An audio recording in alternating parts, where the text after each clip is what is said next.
Bonjour à tous et bienvenue donc dans cette seconde vidéo toujours consacrée au thème de la ruse. Alors je vous rappelle également le titre de la séquence, hein. Il s'agit à chaque fois de se demander qui est le plus faible, qui est le plus fort. Et donc on va s'intéresser plus particulièrement aujourd'hui au personnage du renard, qui lui est généralement associé. Donc depuis très longtemps, le personnage du renard est un personnage rusé, et ce qui est intéressant avec lui, c'est qu'il est tantôt du côté des faibles, tantôt du côté des forts. C'est ce qu'on va voir à présent à travers deux exemples. Le premier, vous le connaissez sûrement, c'est l'une des fables de La Fontaine les plus connues. Il s'agit bien sûr du corbeau et du renard, que nous allons étudier dans un premier temps. Donc j'en ferai l'analyse en vidéo, à la suite des quoi je vous demanderai de créer votre propre fable, pas forcément en vers évidemment, mais sur le même thème, de quelqu'un qui se servirait de la ruse pour arriver à ses fins. Ensuite, je vous proposerai un extrait du roman de Renard, qui est un roman du Moyen Âge, et qui est sans doute à l'origine de cette association de la ruse et du renard.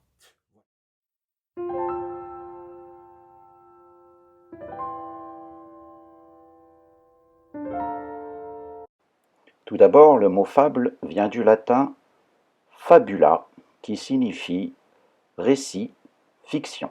C'est donc un court récit, amusant, qui veut donner une leçon à son lecteur. Cette leçon est appelée morale. On la trouve au début ou à la fin de l'histoire racontée, le plus souvent à la fin. Enfin, un auteur de fable s'appelle un fabuliste. Ce qu'il faut retenir donc, la fable est un court récit amusant qui veut donner une leçon à son lecteur. On appelle cette leçon, en général, il s'agit d'une leçon de vie, la morale de la fable. On la trouve au début ou à la fin de l'histoire racontée, le plus souvent à la fin. Enfin, un auteur de fable s'appelle un fabuliste. Le plus connu d'entre eux, vous le savez, s'appelle Jean de La Fontaine et il a vécu au siècle de Louis XIV, c'est-à-dire au XVIIe siècle. Pour ses fables, il s'inspire de deux fabulistes de l'Antiquité. Le premier s'appelle Ésope, il est grec, le second Phèdre, il appartient à l'Antiquité romaine. La Fontaine s'en inspire, c'est-à-dire qu'il les réécrit en vers et les adapte à son temps. Bien sûr, il invente parfois aussi les siennes. Comme eux, il utilise très souvent des animaux pour représenter les hommes et leur caractère. C'est ce qu'on appelle l'anthropomorphisme. Ce n'est pas toujours le cas, il peut utiliser aussi de simples humains ou s'inspirer de personnages de la mythologie.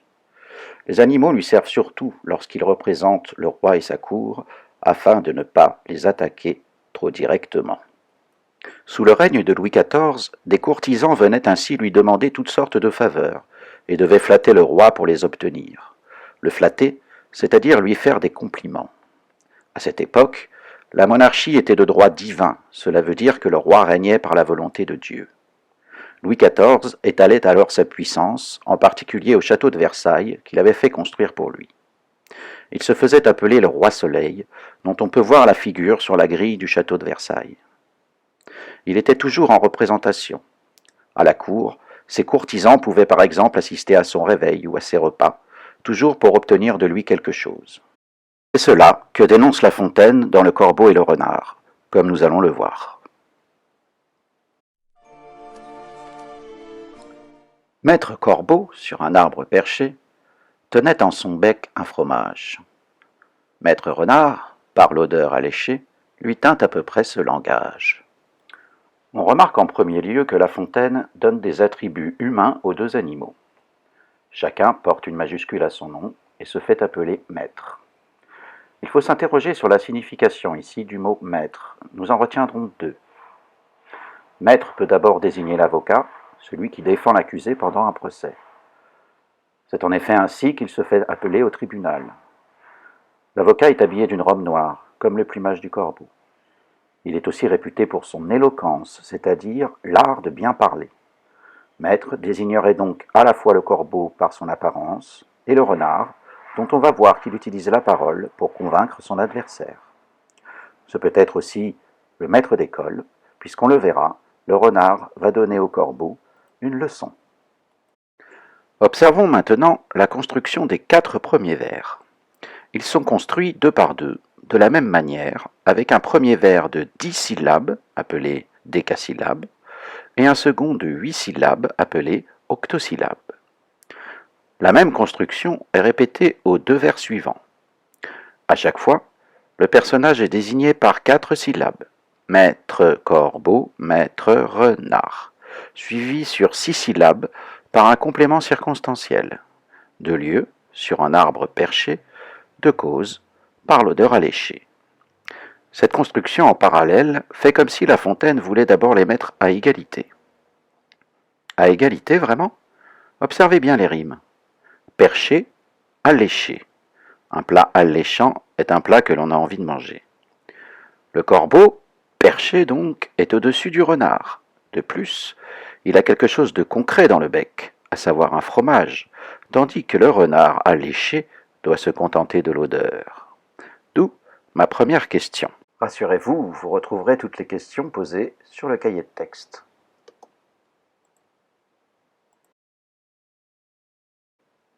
On notera aussi que La Fontaine joue sur le double sens du verbe tenir, dans le 2e et le 4e vers, car il est utilisé dans un sens différent.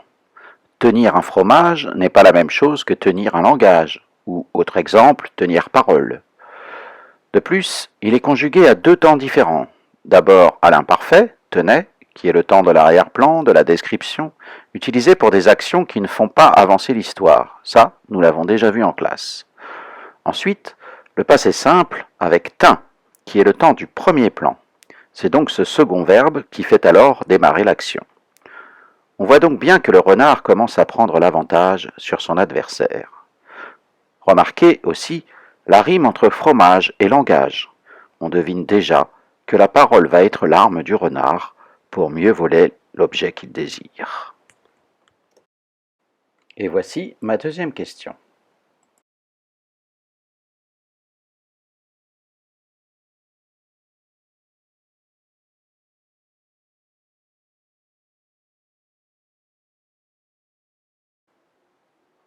Eh, bonjour, monsieur du Corbeau, que vous êtes joli, que vous me semblez beau. Sans mentir, si votre ramage se rapporte à votre plumage, vous êtes le phénix des hôtes de ces bois. Voici donc le discours du renard. 2 phrases exclamatives pour marquer le compliment, mais il faut s'arrêter sur le choix des mots. Les adjectifs d'abord. Joli, beau, 2 adjectifs, il faut bien dire, assez communs. Et puis le choix des verbes, 2 verbes d'état. Être, c'est alors une évidence, et puis sembler. Ce n'est plus une évidence, c'est un verbe moins fort qui relève d'un jugement personnel.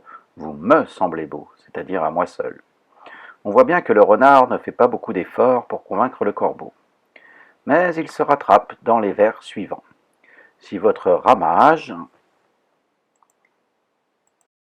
se rapporte à votre plumage, vous êtes le phénix des hôtes de ces bois. En effet, le phénix désigne un oiseau légendaire qui, tous les 100 ans, brûlait et renaissait de ses cendres. On l'associe souvent au soleil. D'où ma troisième question. Si vous vous rappelez le début de la vidéo, à qui La Fontaine fait-il référence en utilisant le symbole du phénix? Je voudrais ici m'arrêter un instant sur 2 notions que vous ne connaissez pas encore et qui concernent la répétition des sons, non pas seulement à la rime, mais à l'intérieur du texte.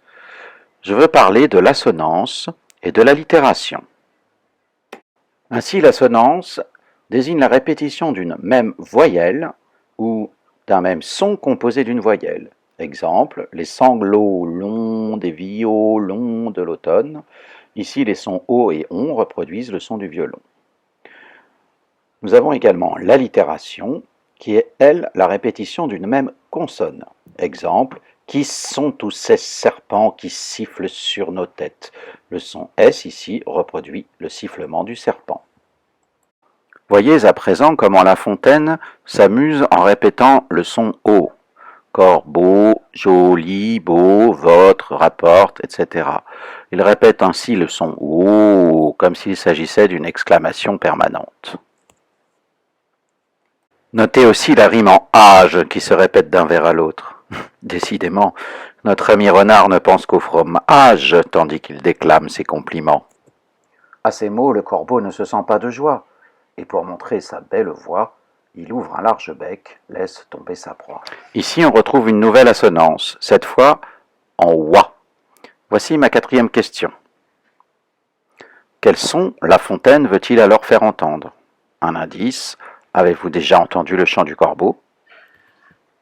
Le renard s'en saisit et dit: Mon bon monsieur, apprenez que tout flatteur vit aux dépens de celui qui l'écoute.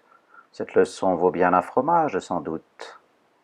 Le corbeau, honteux et confus, jura, mais un peu tard, qu'on ne l'y prendrait plus. Voici donc la morale. Apprenez que tout flatteur, c'est-à-dire toute personne qui vous fait des compliments, vit aux dépens de celui qui l'écoute, vit grâce à celui qui l'écoute. Que veut dire La Fontaine? Doit-on faire confiance aux gens qui nous complimentent? Pourquoi? Pour finir, à qui s'en prend La Fontaine dans cette histoire? Au corbeau? Ou bien au renard?